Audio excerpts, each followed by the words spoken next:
Hello students, myself Mahendra Patil from KBH Vidyalay and Junior College Malegaon. In last lecture, we have studied about Urey and Miller's experiment. Now, in present lecture, we will study about the modern synthetic theory of evolution.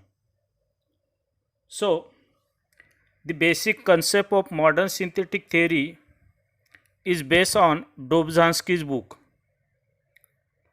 The name of this book is Genetics and Origin of Species, published in 1937. Then Julian Huxley proposed this term modern synthesis in 1942. The main architects of modern synthetic theory are Dobzhansky, Mayer, Julian Huxley, Simpson, Stebbins, Fisher, Haldane, Sewall Wright, Mendel, and Morgan.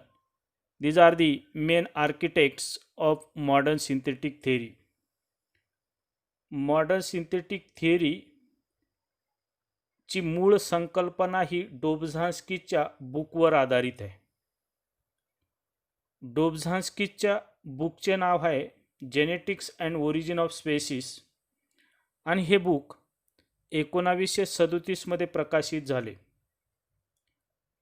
Thus, modern synthesis, this term, firstly used by, or this term is proposed by Julian Huxley in 1942. Modern synthetic theory ही आधुनिक संकल्पना म्हणून ओळखली जाते, ज्यामध्ये evolution विषयी स्पष्टीकरण देण्यात आले. Then the modern synthetic theory is organic evolution theory. It is theory of organic evolution by natural selection of inherited characters and explaining the concept of theory of natural selection of Charles Darwin and mutation theory of Hugo de Vries in the light of evidences from genetics. The modern synthetic theory explains the evolution in terms of genetical changes in population leading to the origin of new species. Stebbins in his book discuss 5 key factors such as gene mutation, mutation in chromosomes, mutation in chromosome structure and number, then genetic recombination, natural selection and isolation. Modern synthetic theory explain the evolution in terms of genetical changes in population leading to the origin of new species. Stebbins in his book discuss the 5 key factors. स्टेबिन्सने modern synthesis theory explain केले आणि त्याच्या पुस्तकात modern synthesis थेअरीसाठी म्हणजेच इव्होल्यूशनसाठी जबाबदार असणारे 5 की factors explain केलेत. दस ही थेअरी, या थेअरीमध्ये चार्ल्स डार्विनची नॅचरल सिलेक्शन थेअरी आणि ह्युगो डी व्हिरीजची म्युटेशन थेअरी दोन्ही थेअरीचे स्पष्टीकरण देण्यात आले. त्याचबरोबर ही थेअरी समूहात होणाऱ्या अनुवंशिक बदलामुळे नवीन प्रजाती जन्माला येतात याचेही स्पष्टीकरण देते. Then there are some of the concepts, some of the terms included in modern synthesis theory. That means modern synthetic theory based upon the some terms. The terms included in modern synthetic theory are genetic population, genetic pool, gene frequency. These are the terms included in modern synthetic theory. So listen about these terms. Firstly, I am going to explain the first term, genetic population. Genetic population means a group of similar individuals interbreeding among themselves, occupying a geographical area in genetic population. विशिष्ट भूभागात राहणाऱ्या एकाच प्रजातीतील सजीवांचा समूह ज्याच्यामध्ये interbreeding दिसून येतं अशा समूहाला जेनेटिक पॉप्युलेशन असं म्हटलं जातं. This genetic population is also called as Mendelian population. यालाच मेंडेलियन पॉप्युलेशन असंही म्हटलं जातं. All individuals of same species contribute population. Population is considered as a unit of evolution because new species evolve from population, not from single individual. पूर्ण समूह हा उत्क्रांतीसाठी जबाबदार असतो. समूहातला एकटा सजीव हा उत्क्रांती घडून आणू शकत नाही, कारण नवीन प्रजाती ही पॉप्युलेशनपासून जन्माला येते, एकट्या समूहापासून नाही. So population is considered as a unit of evolution because new species evolve from population, not from single individual. That is about the genetic population. Then next term, genetic pool. The sum total of genes of all individuals of interbreeding population is called gene pool. पुन्हा लक्ष द्या, पुन्हा सांगतो. The sum total of genes of all individuals of interbreeding population is called gene pool. ज्या समूहामध्ये interbreeding दिसून येतं अशा समूहातल्या सर्व सजीवांच्या जनुकांची एकूण गोळाबेरीज म्हणजेच जेनेटिक पूल किंवा gene pool. So I am going to repeat the same. The sum total of genes of all individual of interbreeding population is called gene pool. Genetic information encoded in sum total of genes in Mendelian population is called gene pool. समूहाची अनुवंशिकता ही एकूण जनुकांच्या code स्वरूपात असते. So the gametes produced by individual furnish a pool of genes of next generation from which the genes will selected. सजीवांनी निर्माण केलेला gamete हा पुढच्या पिढीची अनुवंशिकता ठरवत असतो. Then the migration of population effectively alter the gene pool. मायग्रेशनमुळे पॉप्युलेशनमधल्या एखाद्या समूहातली gene पूल हा बदलू शकतो, एकूण जनुकांची संख्या बदलू शकते. So the gene pool also changes due to the replacement of one generation by another in the Mendelian population. Thus any change in gene pool affect the population. Gene pool is also changes due to the replacement of one generation by another in the Mendelian population. Mendelian पॉप्युलेशनमध्ये मेंडेलियनचा जो समूह असतो ज्यामध्ये एकाच प्रजातीतले सजीव असून त्यामध्ये interbreeding असतं, असा हा समूहातलं एखादं जनरेशन दुसऱ्या जनरेशनमुळे रिप्लेस होत असेल तर त्यामुळे जीन फ्रिक्वेन्सी जीन पूल बदलू शकतो. That is about the gene pool. Then next term, genetic frequency. Genes are arranged linearly on chromosomes having definite position. As you know, the structure of chromosomes. On the chromosomes, genes are arranged linearly and they having a definite position. According to Mendel, every gene that influences a particular trait or character and has two alleles. That means, according to Mendel, every gene has two alleles, and this gene is responsible for specific character. The proportion of an allele in the gene pool as compared with the other allele at the same locus is called gene frequency. Simply, in other words, the proportion of an allele in the gene pool to the total number of alleles at the same locus is called gene pool. That is about the gene frequency. I am going to repeat again the term gene frequency. Genes are arranged linearly on chromosome having a definite position.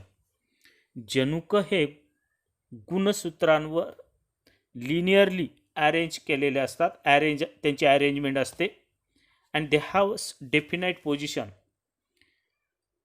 According to Mendel, every gene has two alleles and that influences a trait. मेंडेलच्या म्हणण्यानुसार प्रत्येक जीनमध्ये दोन allele असतात. Every gene has two allele and that influences specific character, specific trait. Thus, proportion of an allele in the gene pool as compared with the other allele at the same locus is known as gene frequency. जनुक हा दोन allele पासून, म्हणजे each gene has two allele and so they have this specific position. Thus, the proportion of an allele in the gene pool to the total number of alleles at the same locus is also known as gene pool. That is about the gene frequency. Then next one, modern synthetic theory consists of actually 5 main factors, but they are broadly divided into 3 main concepts. Modern synthetic थिअरीमध्ये खरे 5 फॅक्टरचा समावेश करण्यात आला खरं तर, but they are broadly divided into 3 main concept. आणि या 5 फॅक्टरचं 3 संकल्पनांमध्ये विभागणी करण्यात आली. या 3 कन्सेप्ट अशा आहेत. पहिली कन्सेप्ट दिली जेनेटिक व्हॅरिएशन, दुसरी कन्सेप्ट दिली आहे नॅचरल सिलेक्शन आणि तिसरी दिली isolation. So I am going to explain the first concept, main concept of modern synthetic theory, that is genetic variation. So listen about genetic variation. Actually, genetic variation means change in gene and gene frequencies.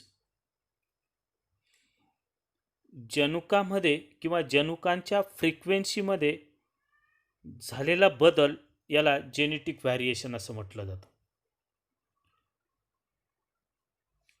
The change in gene and gene frequencies is called genetic variation. Genetic variation is a raw material for evolution. Genetic variation झालं तरच evolution दिसून येतं, म्हणून genetic variation is a raw material for evolution. Genetic variation in population is caused by, म्हणजेच जनुकामध्ये किंवा जनुकांच्या फ्रिक्वेन्सीमध्ये झालेला बदल हा 5 फॅक्टर्समुळे दिसून येतो. ते फॅक्टर्स असे आहेत. पहिला फॅक्टर दिला gene mutation, second one genetic recombination, third one gene flow, and next one genetic drift, and last one chromosomal aberration. So I am going to explain each and every factor which is responsible for genetic variation. So kindly request to you, listen carefully. The first factor, that is the gene mutation. Gene mutation means changing chemical makeup of gene or changing chemical composition of gene is called gene mutation. जनुकांच्या रासायनिक घटकामध्ये झालेला बदल किंवा change in chemical makeup of gene is called gene mutation. Sudden permanent heritable change is called mutation. Mutation म्हणजेच अचानक, कायमस्वरूपी आणि पुढच्या पिढीकडे ट्रान्सफर होणारा जो बदल असतो त्याला म्युटेशन म्हणतात. आणि जीन म्युटेशन म्हणजे जो अचानक असेल परंतु अचानक, कायमस्वरूपी आणि पुढच्या पिढीकडे ट्रान्सफर होणारा असा बदल जर जनुकांच्या रासायनिक रचनेत, रासायनिक घटकामध्ये असेल तर त्याला जीन म्युटेशन असं म्हटलं जातं. जीन म्युटेशनलाच पॉइंट म्युटेशन असंही म्हटलं जातं. Gene mutation is non as point mutation. Mutation may occur in gene in the chromosome and in the chromosome number. Mutation हे जनुकामध्ये असू शकतं, गुणसूत्रामध्ये असू शकतं किंवा क्रोमोझोमच्या संख्येत म्हणजेच गुणसूत्रांच्या संख्येत सुद्धा घडून येऊ शकतं. So mutation that occur in a single gene is called point mutation or gene mutation. फक्त सिंगल जनुकामध्ये, एका जनुकामध्ये झालेला बदल असेल तर त्याला पॉइंट म्युटेशन असं म्हटलं जातं. Gene mutation introduce variation in gene pool and account for the change in gene frequency. Simply means it is responsible for variation. Gene mutation is responsible variation. It is responsible for the variation in gene pool. It is responsible for variation in gene frequency. Means it introduce variation in gene pool and account for the change in gene frequency. This lead to the change in phenotype of the organism. आणि त्यामुळे सजीवाच्या फिनोटाइप्समध्ये changes दिसून येतात. That is about the gene mutation. Then next factor which responsible for the genetic variation, that is gene flow. Gene flow is a transfer of gene between populations that different genetically from one another is known as gene flow. Listen again, the same transfer of genes between population that different genetically from one another is called gene flow. एका समूहातून दुसऱ्या समूहात जनुकांचं जे transfer होतं आणि हे समूह आनुवंशिकदृष्ट्या दोन्ही समूह भिन्न असले पाहिजे, अशा भिन्न समूहांमध्ये ज्यावेळेस जनुकांचं ट्रान्सफर होतं, देवाणघेवाण होते, त्याला जीन फ्लो असं म्हटलं जातं. Gene flow is the movement of gene into or out of population. बघा काय सांगतो, gene flow is a movement of genes into or out of population. दिलेल्या समूहात जनुकांची म्हणजे जनुकांची जर वाढ होत असेल किंवा त्या समूहातून जनुक दुसऱ्या समूहात ट्रान्सफर होत असेल, म्हणजे जनुक कमी होत असतील, दुसरीकडे ट्रान्सफर होत असतील, तर त्याला जीन फ्लो असं म्हटलं जातं. Actually it also define as gene flow is the movement of genes into or out of population. For example, when animals migrate from an area to another, they contribute their genes to the gene pool of that particular area. Hence changes in gene frequency take place. ज्यावेळेस सजीव एका समूहातून दुसऱ्या समूहाकडे migrate होतात किंवा migration दिसून येतं, ते ज्या ठिकाणाहून एका ठिकाणाहून दुसऱ्या ठिकाणी ज्यावेळेस ट्रान्सफर होतात, ते ज्या ठिकाणी जातात त्या ठिकाणी दे कॉन्ट्रीब्यूट देअर जीन्स, म्हणजे त्या ठिकाणच्या जीन पूलमध्ये त्यांच्या जनुकांचं कॉन्ट्रीब्युशन सहभाग दिसून येतो. म्हणजे ज्या ठिकाणी ते जातात त्या ठिकाणी जीन पूलमध्ये त्यांचा सहभाग असतो, त्या ठिकाणी जीन पूल बदललेला असतो, जीन फ्रिक्वेन्सी बदललेली असते. Gene movement may in the form of migration of organism or migration of gametes. For example, dispersal of pollens or segment of DNA, that is transformation. Gene movement ही migration of ऑर्गॅनिझमच्या स्वरूपात असते. म्हणजे सजीवांचं जे migration असतं, स्थानांतरण, त्या स्वरूपात जीन मूवमेंट दिसून येते. किंवा हे दुसरं स्वरूप असं आहे जीन मूवमेंटचं, मायग्रेशन ऑफ गॅमेट्स, म्हणजेच डिस्पर्सल ऑफ पोलन्स हवेमार्फत किंवा कीटकांमार्फत एका ठिकाणाहून दुसऱ्या ठिकाणी ट्रान्सफर होतात. ते डिस्पर्सल पोलनचं या स्वरूपात सुद्धा जीन मूवमेंट दिसून येते. किंवा सेगमेंट ऑफ DNA किंवा DNA सेगमेंट ट्रान्सफॉर्म केला जातो, त्याला ट्रान्सफॉर्मेशन म्हटलं जातं. या वेगवेगळ्या स्वरूपात जीन मूवमेंट हे दिसून येऊ शकतं. That is about the gene pool.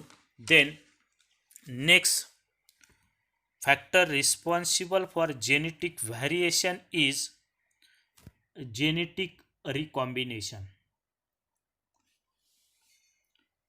Genetic recombination is one of the responsible factor for genetic variation.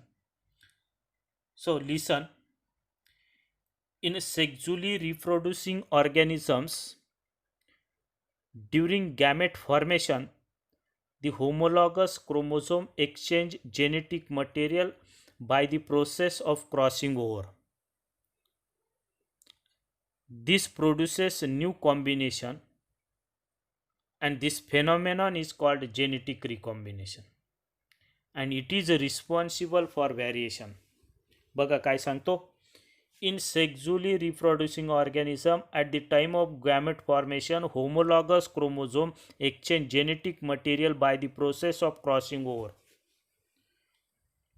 Homologous क्रोमोझोममध्ये, परंतु हे सेक्झुअली रिप्रोडक्शन ज्या प्राण्यांमध्ये दिसून येतं त्यांच्यामध्येच गॅमेट्स तयार होत असताना जे होमोलॉगस क्रोमोझोम असतात ते त्यांच्यामध्ये क्रॉसिंग ओव्हर दिसून येतं आणि ते जनुकांची त्या क्रोमोझोममध्ये, होमोलॉगस क्रोमोझोममध्ये क्रॉसिंग ओव्हर या प्रक्रियेमुळे जनुकांची देवाणघेवाण होते. त्याला जेनेटिक रिकॉम्बिनेशन असं म्हटलं जातं. This phenomenon is called genetic recombination, and this produce new combinations.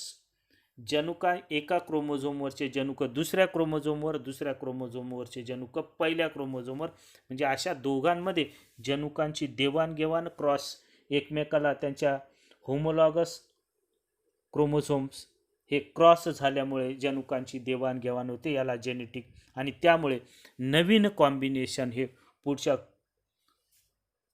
Naveen combination हे नवीन क्रोमोझोममध्ये दिसून येतं, पुढच्या जनरेशनमध्ये दिसून येतं. For example, fertilisation between opposite mating gametes leads to the various recombination resulting in to the phenotypic variation. आणि opposite mating गॅमेट्समध्ये, दोन भिन्न अपोजिट मेटिंग गॅमेट्समध्ये ज्यावेळेस फलन प्रक्रिया होते, that result in to various recombination, आणि त्याचा परिणाम म्हणून फिनोटायपिक व्हॅरिएशन हे दिसून येत असतं नेक्स्ट जनरेशनमध्ये. आणि त्यानंतर पुढचा फॅक्टर जो जेनेटिक व्हॅरिएशनसाठी जबाबदार असतो तो जेनेटिक ड्रिफ्ट. आता या शब्दावरून असं लक्षात येईल, ड्रिफ्टचा अर्थ होतो खळगी, कमतरता, दरी. एखाद्या समूहातील जीन फ्रिक्वेन्सी मध्ये कमतरता होणे असा त्याचा शब्दशः अर्थ घेता येईल. So listen, firstly, any alteration in gene frequency in the natural population by pure chance is called genetic drift.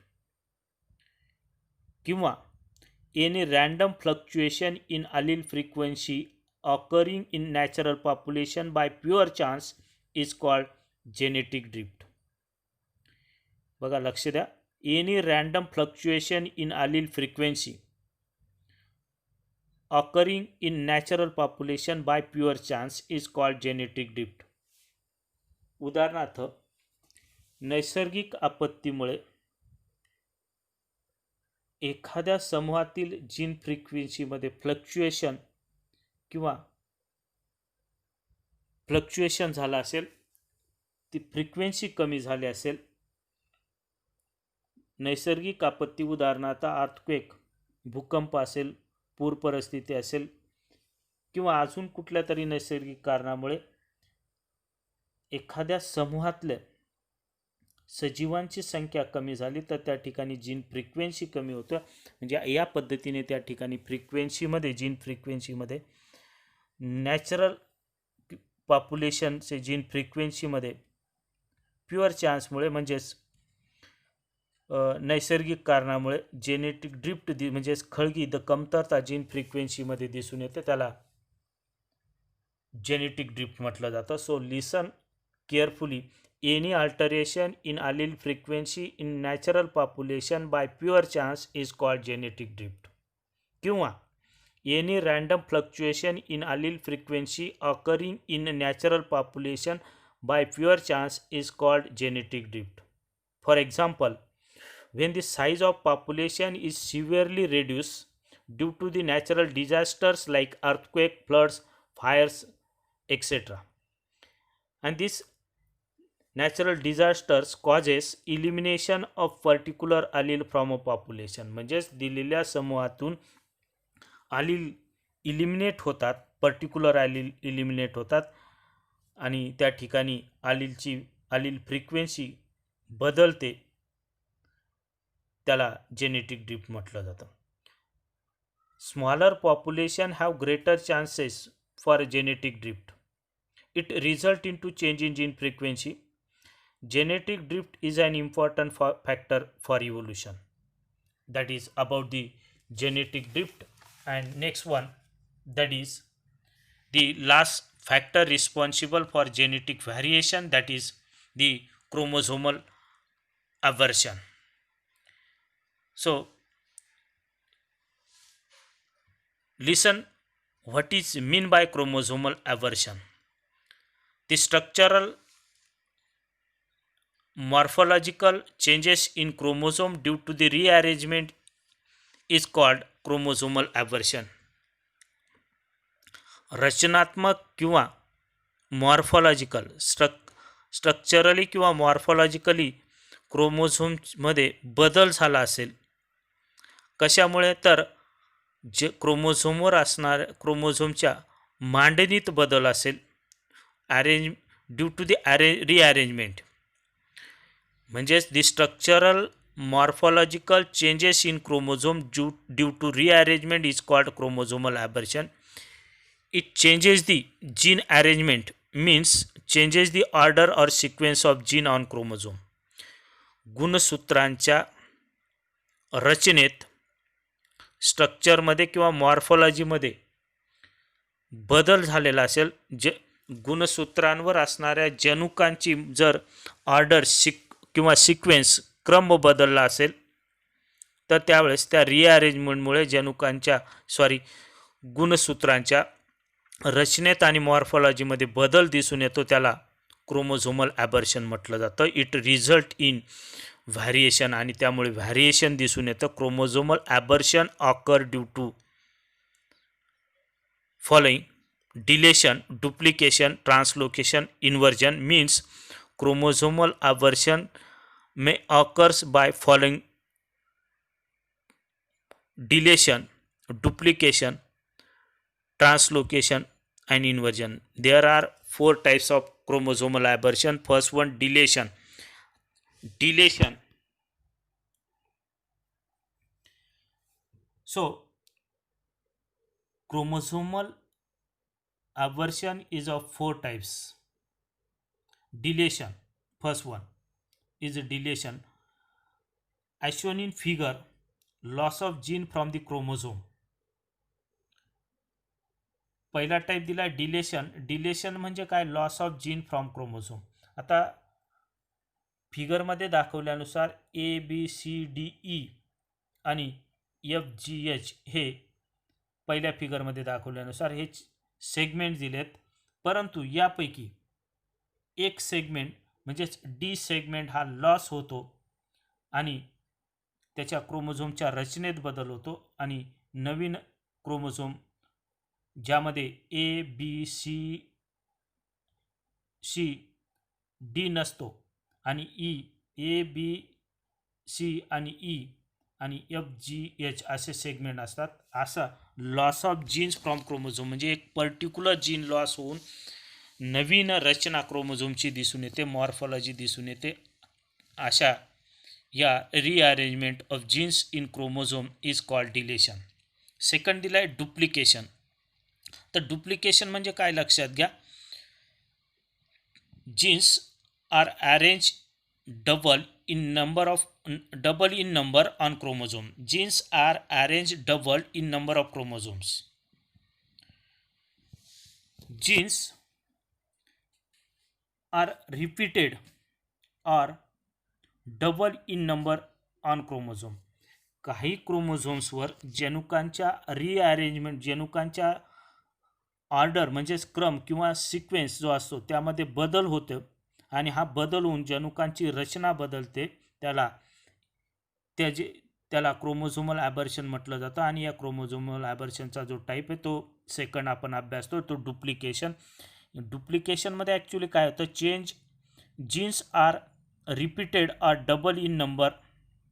Jeans, काही जीन्स रिपीट होतात पुन्हा किंवा डबल दिसून येतात आणि नवीन रचना असलेला त्याच क्रोमोझोमपासून क्रोमोझोम तयार होतो.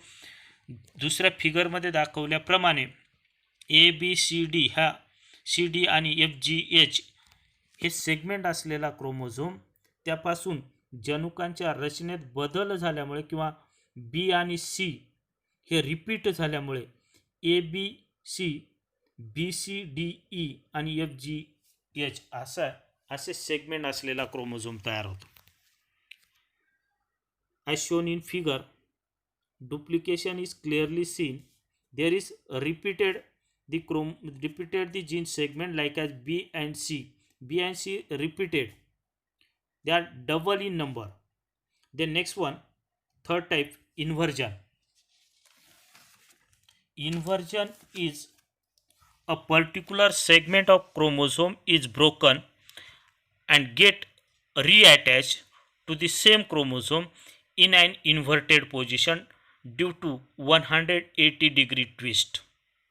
There is no loss or gain of gene complement of the chromosome. बघा या ठिकाणी काय होतं, एखादा विशिष्ट सेगमेंट क्रोमोझोमचा हा ब्रोकन होतो, तुटतो आणि तोच सेगमेंट पुन्हा क्रोमोझोमला अटॅच होतो, परंतु तो अटॅच होताना उलट अटॅच होतो, inverted. It get reattach in inverted form. That means get reattached to the same chromosome in an inverted position. म्हणजे क्रोमोझोमवर A B C D E F G H हे सेगमेंट दिलेत, त्यापैकी डी सी आणि B C D हे segment, D C B नाही, B C D हे segment, तीन सेगमेंट तुटतात जनुकांचे आणि ते उलट होतात, त्यांचा क्रम बदलतो. बी सी डी असा न राहता डी सी बी या उलट्या दिशेने त्याच क्रोमोझोमवर तुटून पुन्हा अटॅच होतात. याला इन्व्हर्जन असं म्हटलं जातं. आणि लास्ट दिलाय दी translocation. Translocation is a transfer of part of chromosome or set of genes to the non-homologous chromosome is called translocation. It is affected naturally by the transposon present in the cell. Transposon मध्ये काय होतं बघा, transfer of part of chromosome or set of genes to the non homologous chromosome. एका क्रोमोझोमवरचे segment, set of genes किंवा क्रोमोझोमचा काही part segment हे नॉन होमोलॉगस म्हणजे दुसऱ्या क्रोमोझोमवर अटॅच होतात, त्याला ट्रान्सलोकेशन असं म्हटलं जातं. It is affected naturally by transposons present in the cell. Transposons नावाचे जबाबदार असणारे प्रोटीन्स पेशीमध्ये असतात, त्यांच्यामुळे ही ट्रान्सलोकेशन प्रक्रिया सेल्समध्ये, पेशीमध्ये दिसून येते. That is about the 4 different types, not different factors. That is about the 4 different types of the chromosomal aberration, and the remaining topic of this chapter we will see in next lecture. Thank you.